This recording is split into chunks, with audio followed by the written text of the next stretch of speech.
सभी को नमस्ते जी। आज हम उपनिषद में प्रश्नोपनिषद की बात करेंगे, जिसमें पिपलादी ऋषि जी ब्रह्मचर्य का उपदेश, तप, ब्रह्मचर्य, श्रद्धा का जिक्र करते हैं। क्या होता है, 6 जिज्ञासु ब्रह्म की खोज में पिपलाद ऋषि जी के पास पहुंचते हैं और पिपलाद ऋषि जी वहां पर ब्रह्मचर्य का क्या महत्व बताते हैं। वो कहते हैं कि आप तपस्वी तो हो, उन 6 जिज्ञासुओं को कहते तुम लोग तपस्वी तो हो, परंतु 1 साल और तप, ब्रह्मचर्य और श्रद्धा पूर्वक मेरे पास रहना पड़ेगा, यानी कि मेरे समीप निवास करो, ऐसा पिपलाद ऋषि जी कहते हैं। और यहाँ पर वो ब्रह्मचर्य की क्या महिमा बताते हैं।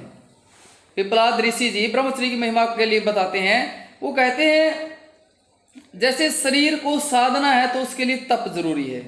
शरीर को साधने के लिए शरीर की साधना का नाम तप है, यानी कि शरीर को अपने नियंत्रित करना, अपने अनुकूल चलाना, छोटी छोटी चीज़ों से प्रभावित ना करे। कई बार तो लाइट ना हो तो गर्मी तंग कर देती है, हम शरीर से जो कार्य करना उसे पिछड़ जाते हैं। कुछ चीज़ें ऐसी हमें तंग करने लगती हैं। तो कहते हैं शरीर की साधना होगी वो तप से होगी, और आज के समय में वो तप हो गया।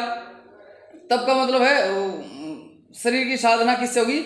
तप से, यानी कि आपको सुख दुख ये सारी चीज़ें सहन करनी होंगी, उससे आपको फिर शरीर आपके अनुकूल चल पाएगा।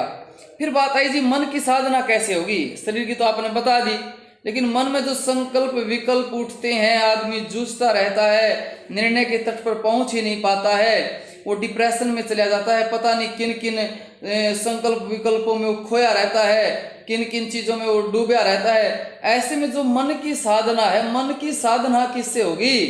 तो सुनो भाई, ऋषि पिपलाद जी लिखते हैं कि जो मन की साधना है वो ब्रह्मचर्य से होगी।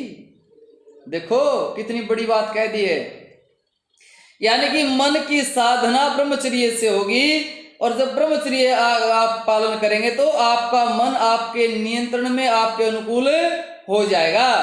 अब जो ब्रह्मचर्य है, जो ब्रह्मचर्य से आप मन की साधना हुई, कहते जिसका मन काबू वो सबका बाबू। आपका मन आपके वश में हो जाता तो फिर बहुत तेज गति से आप आगे बढ़ पाओगे। तो ब्रह्मचर्य इतना जरूरी है, इतना जरूरी है, यानी कि मन की तो बहुत अहम भूमिका बताई। यदि मैं उपनिषद की ही देखकर आपको बताऊं तो लिखा है कि शरीर की साधना का नाम तप है और मन की साधना का नाम ब्रह्मचर्य है। मन या तो संकल्प विकल्प में उलझा रहता है या इससे निकलकर किसी सत्य निश्चय पर पहुंच जाता है। संकल्प विकल्प में से, तर्क की उलझन में से निकलकर सत्य की खोज के लिए डट जाने को श्रद्धा कहा जाता है। पिपलाद ऋषि ने ब्रह्मज्ञान के लिए, सुना है भाई, पिपलाद ऋषि जी ने ब्रह्मज्ञान के लिए तप, ब्रह्मचर्य तथा श्रद्धा, इन तीनों को आवश्यक बतलाया है। ये तीनों बहुत विशेष बतला दिए हैं जीवन का मूल उद्देश्य, जीवन का मूल लक्ष्य प्राप्त करने के लिए।